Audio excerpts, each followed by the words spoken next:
तर मित्रांनो, आज आपण लवरी या ठिकाणी आलेलो आहोत. एकदम भव्य दिव्य पद्धतीचा हा वाडा.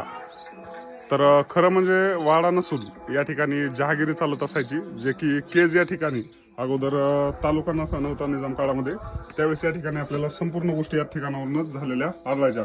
सर, आता तुमचा परिचय सांगा. माझं नाव शेख अबूबकर आहे. अच्छा. तर तर थोडीफार माहिती घेतलेली आहे. अच्छा तर हे निजाम कॉलिन ऑफिस आहे, म्हणजे तहसील कार्यालय होतं. अच्छा, हे जे आहे तहसील कार्यालय होतं निजामकालीन. तर केजला जे काही समजा तालुक्याच्या ठिकाणी जे कामं होतात, कोर्ट असेल, पोलीस चौकी असेल, किंवा मग सगळं इथं होतं. म्हणजे इथं ती दर्गापाशी पोलीस चौकी होती, अच्छा. पुन्हा आपला कोर्ट होता. सगळं इथंच काम चालत होतं. ते म्हणजे 200-300 वर्षपूर्वी ह्याचं गावाचं नाव बहिरीन होतं.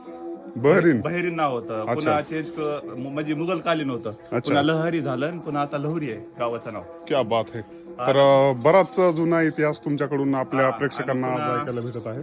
पुन्हा सगळे केजचं किराणा वगैरे इथूनच चालायचं. सगळं केज काहीच नव्हतं आधी.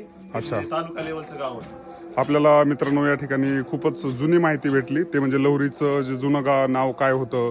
तर अशा गोष्टीपासून तर मित्रांनो या ठिकाणी तुम्ही पाहू शकता, ही जे तुम्हाला भिंत दिसते पूर्ण, ही चिखलाची आणि मातीची आपल्याला भिंत पाहायला मिळत आहे. या ठिकाणी खूप सुंदर पद्धतीचा हा वाडा आपल्याला आज अबू सरांमुळे पाहायला भेटला. त्यांनी आपल्याला रिक्वेस्ट केलेली होती की आमच्या गावामध्ये या आणि आमच्या वाड्याचा व्हिडिओ बनवा.